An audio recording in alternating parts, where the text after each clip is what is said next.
შაბათის ტრადიციული სტუმარი შალვა ბუაჩიძე დღეს ჩვენთან მოგესალმებით ავტობუს საქართველოს რედაქტორი ვისაც ჯერ კიდევ არ იცი საოცრებად უნდა მუთხრათ შალვა მოგესალმებით გუშინელ დღეზე რო არ ვისაუბროთ ისე არ შეიძლება სანამ კითხვას დაგისვამ ყველაზე ცუდი საცობი იყო თბილისში გუშინ რაც კი ბოლო დღეებში გვინახავს ეს იყო საცობი რომლის მსგავსიც არ გვინახავს მინიმუმ 1 წელია ალბათ თან სოციალურ ქსელში ისეთი ფოტოები ვრცელდება ძალიან ლამაზი მწყობრად ჩალაგებული მანქანები წვიმამას დაუმატა ყველაფერი ერთმანეთს დაემთხვა ჩვენი მძღოლების ზოგადად მიდგომა საქმისადმი და საკითხისადმი პიკის საათი საღამოს 5 საათიდან დაიწყო და 8 საათამდე არ დასრულდა კი 9:30-ზე გავედი სამსახურიდან და მაინც არ იყო ისე ძალიან შეთხელებული როგორც თუ ყოფილიყო წვიმა დაემატა ამ ყველაფერს ანუ წვიმის დროს ახლა თან კოკისპირული წვიმა იყო გადაუღებლად წვიმდა და ამ დროს ნელა მოძრაობენ უფრო და უკეთესადაც ვეღარ ხედავენ და რაღაც მთელი ეს ყველაფერს ერთობლიობაში მოგცა ის რომ ძალიან და სხვა შორის იმდენად მოიმატა უკვე მანქანების რაოდენობა ჩვენ წლევანდელი მონაცემი ჯერ რა თქმა უნდა არ გვაქვს იმიტომ რომ არსებობს სამ წელი არ დამთავრდება 2013 წლის ბოლოს იყო 900,000-ზე ოდნავ მეტი ავტომობილი და წელს დარწმუნებული რომ მილიონს გადააჭარბებს იმიტომ რომ წელს ძალიან ბევრი ავტომობილი შემოვიდა ჯერ მარტო ჩემს გარშემო ელემენტარულად ძალიან ადამიანები ეს მილიონი მანქანა რო ცენტრშია მობილიზებული და რა თქმა უნდა მოგვარება რაღაცნაირად დაფიქრება სხვანაირი მიდგომა ხა ესე ვერ გამტვირთავს რაც არ უნდა მარეგულირებლები დავაყენოთ მანქანების რაოდენობა ფაქტია ხა წვიმაში თუ ესეთი ამბავი მოხდა შეგვიძლია წარმოვიდგინოთ რა იქნება თოვლიო თელი ზამთრის განმავლობაში სავარაუდოდ დასაცობები გველოდება ხო და ხო სანამ ვიფიქრებთ იმაზე რომ არ უნდა გაწვიმდეს თუ არ უნდა გათოვდეს რა თქმა უნდა გაწვიმა კიდევ გათოვდება კიდევ მოიმატებს ავტომობილების რაოდენობა და ღმერთმა ქნას რომ მოიმატოს კარგია ეს ხალხს რო აქვს საშუალება რომ იყიდოს მანქანები ამიტომ ამაზე უნდა დაასრულოს გარკვეული ჯგუფი ჩვენი ხალხი უფროსი რა ქვია ვის როზი ხარი რასაკეთებ გააკეთებ წესიერად დაგეგმე უნდა დაასრულოს რისთვის ახლა ჩვენი ადამიანები ურბანისტები ასე შემდეგ და იფიქრონ რა მოიფიქრონ მე მაქვს ერთი შემოთავაზება ველოსიპედებზე რო გადავიდეთ არ შეიძლება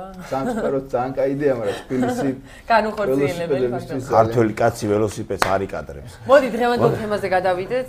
დღევანდელი თემა შენ განავრცო. არ უხდება, გაიგე, ქართველი. აი, სხვათა შორის კაცი ველოსიპედზე არ უხდება, იმიტომ რომ ჭიქა უჭირავს. აი, ველოსი არ უხდება. სხვა შორის ეხლა აი, ჭიქის დაჭერაზე ისაუბრებს. მაგაზეს ვისაუბრებ, მაგრამ ერთ დავამატებდი ველოსიპედებზე ავტობულის მომდევნო ნომერში დეკემბრის 1-ში, რომელიც გამოვა, გვექნება ეგეთი ავტომწარმოებელი, ელექტრომობილებს აწარმოებს Tesla ალბათ გაიგიათ, ძალიან ცნობილი ავტომწარმოებელია. მაგ კომპანიის შეფთან ინტერვიუ ექსკლუზიური გახდა წლის ადამიანი ეს კაცი და ძალიან დიდი ინტერვიუა თავის ცხოვრების ფილოსოფიას გვიმხელს და ერთ-ერთი თემაა და ამბობს ეს რამეს რომ მე ჩემს ყველა თანამშრომელს მთელ Tesla-შიო დღეში $5 მეც ვუხდიო თუ ისინი დადიან ველოსიპედითო სამსახურშიო და დღეში $5 შეიძლება არ არის ძალიან დიდი ახლა 10 დღეში 50-ია და 30 დღეში $150-ია მაგრამ ერთი სიტყვით ესეც თემაა ხა იმისთვის ხა ვინც თქვა დაბალი მუშის რანგში ვინც არის ესეც ყოველ შემთხვევაში კარგი მიდგომაა ჩემი აზრით. მოკლედ დღევანდელ თემაზე გადავიდეთ, გაგვიგრძელდა მართალია საინტერესო საუბარი. დასაშვები და დაუშვებელი ქცევა საჭესთან ამ თემას შენ განავრცობ ახლა და მოდი გითხარი რისი კეთება და რისი კეთება არ შეიძლება. თქვენს დაამატეთ თუ რამე გაგიჩნდებათ აზრი ეს ძალიან საინტერესო რაღაც მოხდა რამდენიმე წელს წინ გერმანიაში კერძოდ 2008 წელს თითქოს ერთჩვეულებრივი რამ, მაგრამ მაინც საინტერესო, ესე იგი 35 წლის ადამიანი მართავდა თავის Volkswagen Golf-ს, იყო აბსოლუტურად შიშველი მანქანაში და მიდიოდა თავისთვის ავტობანზე რა, არც არაფერს არ ღვევდა, არც არაფერს აშავებდა პრინციპში, ხო და ერთ-ერთმა სატვირთო ავტომობილის მძღოლმა ზემოდან ეს დაინახა. და დარეკა პოლიციაში და უთხრა იქ რომ არა უთხრა რომ ესეთი ამბავი ხდებაო და მიხედე თუ ამ კაცს რაღაცა არ მოიწიოსო ახლობით ესეთი ხო ალბათ შეიძლება იფიქრო აბსოლუტურად შიშველი ყოფილა ეს კაცი და ბოლოს დაიბარეს ესეც რა თქმა უნდა ეს ადამიანს გააჩერეს მაგრამ არ დააჯარიმეს არაფრით იმიტომ რომ დაიბარეს სატვირთოს მძღოლის და კითხეს რომ თქვენ ამით შეურაცხყოფილი იყავითო რომ ის რო შიშველი იჯდაო და არა მე თავი შეურაცხყოფილად არ მიგრძნიაო და ამიტომ არ დააჯერებს რომ ეგრძნო ამას თავი შეურაცხყოფილად იმას ან 1 წლიანი პატიმრობა ემუქრებოდა ან ძალიან სერიოზული ფულადი ჯარიმა. საზოგადოებრივი წესრიგის დარღვევის ძალიან სერიოზული ფულადი ჯარიმა და აი ეს ფაქტი ძალიან ბევრმა აიტაცა მაშინ და ეხლა შეგვიძლია რაღაც განვავრცოთ ეს თემა და საჭესთან. ხო ეგრე დადია შიშველი. არა. ისე კარგი იქნება რაღაც ერთი დღე რო იყოს. ყველაფრის დღე ხო არა ხო? ნუდისტური ერთი დღე შიშველი საჭესთან. აი საცობები. აი საცობები მე ნახე თბილისში. კი ბატონო, გადავიდეთ დავსერიოზულდეთ ცოტა ალბათ, ყველა ვიცით რომ არ შეიძლება საჭესთან დალევა. ალკოჰოლური სასმელების მიღება და შემდეგ მანქანაზე საჭესთან დაждდომა ეს არ შეიძლება. თუმცა ბევრი მაინც ლუდი მაგალითად ისეთი სასმელია, რომ 1-2 კათხა ლუდი ყოველას მიაჩნია, რომ რაღაცა შეიძლება არაფერი არ იყოს, მაგრამ არის შეიძლება ერთმა კათხა ლუდმა არ გამოიწვიოს ჯარიმა, რომელსაც მივიღებთ, მაგრამ ეს აუცილებლად იწვევს დაქვეითებას, კონცენტრაციის, თქვათ რეაქციის სისწრაფის შემცირებას და ყოველ შემთხვევაში არ არის რეკომენდებული მაინც მიუხედავად ყველანაირი ალკოჰოლის ნებისმიერი სახის ალკოჰოლის მიღება. ისეთი ფაქტი რაც შეიძლება თქვათ კონცენტრაცია დაუკვარგვინოს, მაგალითად ის მაგნიტოფონში დისკის ჩადება. აი რადიოში მუსიკა აღარ მოგწონს და ვიღებთ თქვათ სახელთა თმანიდან, ბარდაჩოკიდან დისკს და დაიხარე და აწიე და იქ აღარ ახარ სადაც იყო. ხო, წარმოგიდგენთ, შეიძლება სულ რამდენიმე წამის საკითხია, მაგრამ თუ ავტობანზე მივდივართ, შეიძლება რამდენიმე 100 მეტრზე, თქვათ 5 წამი თუ მოვაშორეთ გზას. თვალი ამ დროს უკვე რამდენიმე ასეული მეტრს გავივლით ისე რომ გზას აღარ ვუყურებთ. ეს უკვე ძალიან სახიფათოა, ასე რომ უმჯობესია ან ძალიან ახლოს გქონდეს, ან არ გავაკეთოთ ეს თუ რა თქმა უნდა ძალიან თავდაჯერებულები არ ვართ. არ არის ყოველ შემთხვევაში დასაშვებია, მაგრამ არ არის რეკომენდებული. ყვება საჭესთან, ეხლა ესეც ძალიან ისეთი საკითხია, ინდივიდუალური საკითხია, იგივე როგორც ყავის დალევა, მაგრამ ნუ ყოველ შემთხვევაში ესეც გარკვეულწილად მოქმედებებს საჭიროებს, სენდვიჩი უნდა ავიღოთ, ყავა უნდა დავიღოთ, თავი უნდა ავწიოთ, სიგარეტამდეც მივალთ. დასაშვებია, მაგრამ მაინც არ არის ხა რეკომენდებული და არც არის ჩემთვის მაგალითად საჭესთან ვერ ვჭამ, იმიტომ რომ მანქანას რომ მართავ ამ დროს ყვება არაესთეტიკური არის რაღაცნაირად. ზოგისთვის შეიძლება ხა როცა გეჩქარება, თქვა შოკოლადი, შეიძლება ან თხილი ეს რაღაც სასუსნავი მიირთვა, მაგრამ ყოველ შემთხვევაში ძირფესვიანად ყვება, მაინც რაღაცა ცოტა და ხინკალი საჭესთან. ხო, თუნდაც. იგი ისე როგორც ხა ავტომატიკა ვისაც ყავს, ხშირად მინახავს განსაკუთრებით ზაფხულში, ბათუმში, თქვა ესე მინახავს, თქვა ფეხი შემოდებული აქვს ხოლმე ტორპედოზე თქვა. პანჯიდან გადმოყოფილი ფეხი გინახავს ხო?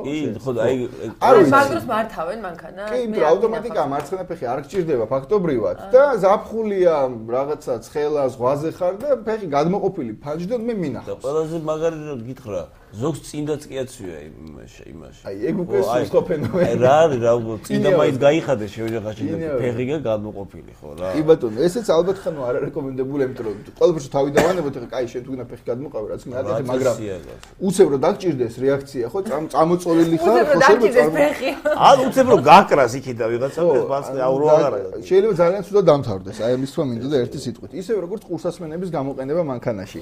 მე არ გულისხმობ აქ მობილური ტელეფონის სტატია ქონდათ როგორც მახსოვს წინა ამაზე ვისაუბრეთ და ხა დავამატებ უბრალოდ მობილური ტელეფონის იმაზე არ ვსაუბრობ ხა რომელიც იმიტომ გჭირდება რომ ლაპარაკო ამაზე არ გულისხმობ მუსიკის მოსმენას მაღალ ხმაზე დიდ სერიოზულ ყურსასმენებში ეს წინას ეს თქვით რომ იმდენად იწევს სმენის დაქვეითებას თუ როგორ თქვა არ ვიცი რომ მაგალითად სასტრაფო ავტოს დახმარების ავტომობილის სირენას ვერ გავიგებთ მანამ სანამ ჩვენთან ძალიან ახლოს 5-4 მეტრში არ მოახლოვდება ეს სირენა და ნუ რა თქმა უნდა არ არის არასწორია, რა თქმა უნდა, სიგარეტზე მივედით, ხა სიგარეტის მოწევას მანქანაში ვერავის ვერ დაუშლის, ისევე როგორც ხა ჩვეულებრივი სიგარეტის მოწევას ვერავინ ვერ დაუშლის, მაგრამ განსაკუთრებული სიგარეტის მოწევა არის აკრძალული ხა.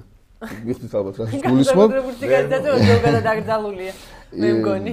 ისე სასაცილო პაპიროს გულისხმობ. სასაცილო პაპიროს, კი ბატონო, ხა ის ზაფრისუნი ისე ორივეს ერთნაირად აქვს, მძიმე და ზოგადად არ არის სასურველი მანქანაში სიგარეტი მოუწევთ, უფრო ძალიან ცუდი სუნი ისადგურებს შემდგომ უკვე მანქანის ინტერიერში და უმჯობესია რომ არ მოუწევთ მანქანაში, მაგრამ ნუ ეხლა ეს ინდივიდუალური საკითხია. რაღაცა ხმები გავიგებ. თავარია სასაცილო პაპიროსი. კულუარებში რომ სასაცილო პაპიროსი შემოვა გაყიდვაში მალეო საქართველოში. მე პირადად მაგ საკითხს რა ვიცი ხა, ვემხრობი. მეც ვემხრობი. იმიტომ რომ დაგვეთახმეთ ლეგალიზება ჩემთვის არა აქვს მნიშვნელობა. არა და მე არ ვარ მომხმარებელი. არა ხო? არც მე საერთოდ. აი რა ვიჭერდი ხარ ყოჩა. ძალიან საღი ცხოვრობ. ეხლა სიგარეტს უნდა გადააგდოთ. კითხვა მართვის დროს ეს საკითხი მქონდა კიდე მონიშნული, მაგალითად გაზეთის კითხვა საცობში, მით უმეტეს საცობები გვაქვს ხოლმე თბილისში, ან ხა წიგნის კითხვას არ დავიწყებთ, მაგრამ ნუ ზებ გაზეთი გიგდი, აი ხე გადახედე მე. აი საათიანი საცობის დროს რა უნდა გააკეთო? მე იმდენად მიყვარს გაზეთები ზოგადად ბეჭდური მედია, რომ ძალიან ხშირად ეს მანქანაში მიდეს და საცობში მე თვითონ ეს ვათვალიერებ ხოლმე, ან გვერდზე გადავშლი ვათვალიერებ ეს და ხე კარგი, მაგრამ თავარია რომ არ დავინტერესდეთ ძირფესვიანად მაგალითად რაღაც გეოპოლიტიკური ამბები. ხო, მაგრამ აი ხა მე გეტყვი, ისეთი საცობი იყო მართლა გუშინ რომ აი სამი მუშკეტეს კაცი წაიკითხა. 20 წლის შემდეგ დააყოლებია. კი ბატონო. უნდა გეგდოს ეგეთ. წინა ნომერში, ერთ წინა გადაცემაში ვისაუბრეთ ასევე დაახლოებით რუს მოკლედ ვიტყვი, მოუხერხებელი ფეხსაცმლით მართვა ასევე მანქანის არ არის საჭირო. ქალებზე ალბათ განსაკუთრებით საუბარი, მამაკაცებზე კაცებსაც აქვს რაღაცა დიდი ვათინქებით, როგორ ქვია იმას, ესეც რაღაც ერთის მოუხერხებელი, თუ უზნოთ რომ მოუხერხებელი არ უნდა ჩავიცოთ, იქნება ეს მაღალქუსლიანი თუ რაღაცა ფლოსტი მაგალითად.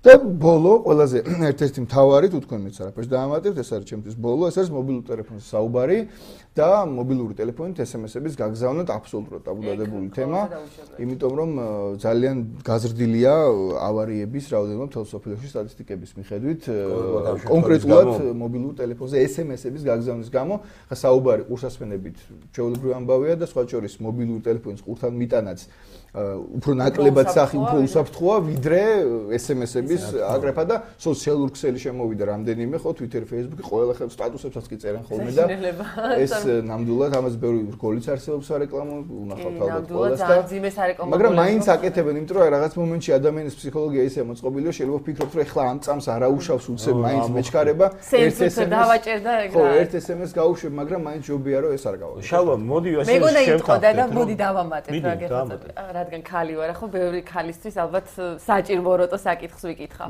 რამდენად დასაჯვებია საჭესთან მაკიაჟის გაკეთება თქო პომადის შესწორება შეიძლება მაკიაჟის მის გასწორება და ასე შემდეგ ჩემი მხრიდან ხამას საუბარი ესე იქნებოდა ხარ მდედრგას მაგრამ ნუ რა თქმა უნდა არ შეიძლება იმიტომ რომ ამას ჭირდება სარკე ხო სარკის გარეშე მაკიაჟი და პომადას არავინ არ ისმევს და ამას ჭირდება სარკე ამას ჭირდება კონცენტრაციის დარღვევა ხა ჭამაზე ვისაუბრეთ თან უკანა სარკეს რო ასწორებენ ამ დროს იმისთვის რომ მაკიაჟი მე რო გავიწყდება და ჯობია რომ არ გავაკეთოთ ეს თუ რა თქმა უნდა არ ვდგავართ საცობში და არ ვეპრანჭებით ვინმეს რა ვიცი ეს მგომ ძღოლ ხო თუნდაც ფერარში მჯდომია თუ გაჩერებული არ ხარ რა თქმა უნდა მოძრაობ ავტომობილში ანუ არც ეგ არ არის რეკომენდაცია თორე ესე მისტერ ბინის სერიები თუ გახსოვთ კბილებიც კი გამოიხეხა მანქანის მართვის დროს თუ გახსოვთ ერთ-ერთი სერია გარედან საკარამინაზე შესაძლებელი რაოზიდან ეს გადაყო თავი და კბილებს ეხებოდა თორე ეს ყველაფერი მოდი ესეთ რაღაცა რეზუმე რო გავაკეთოთ ჩვენი საუბრით შევთანხმდეთ იმაზე შალვა რომ საჭესთან ანუ რო არ დავკონკრეტეთ არაფერი ისა არაფერი არ არის საჭირო და საჭიროა აბსოლუტური მობილიზება კოორდინაცია და მობილიზება მარტო მობილიზება ყურადღებით ყოფნა საჭეზე სატერფულებზე ანუ პედლებზე და გზაზე რო ვიყოთ კონცენტრაცია ჩვენ მართავთ ავტომობილს ჩვენ ხელშია არა მარტო ჩვენი არამედ ჩვენი თანამგზავრების და სხვების სიცოცხლეც ჩვენზეა დამოკიდებული ამ დროს და ამიტომ ძალიან დიდი ყურადღება და მობილიზება საჭირო მადლობა შალვას გაითვალისწინეთ შალვას რჩევები აუცილებლად და შევეცადოთ ყველანი ერთად ვინც ძღოლები ვართ ამ ქვეყანაში და ამ ჩვენს ქალაქში შევეცადოთ ნაკლებად უსაფრთხოდ რისკიანი მოქმედებები გავაკეთოთ და ერთმანეთს მოკლედ დაუთმოთ და მოვეფეროთ რა შალვა ბუაჩიძე ალბათ საქართველოს რედაქტორი იყო ჩვენი სტუმარი დილის პალიტრის ეთერში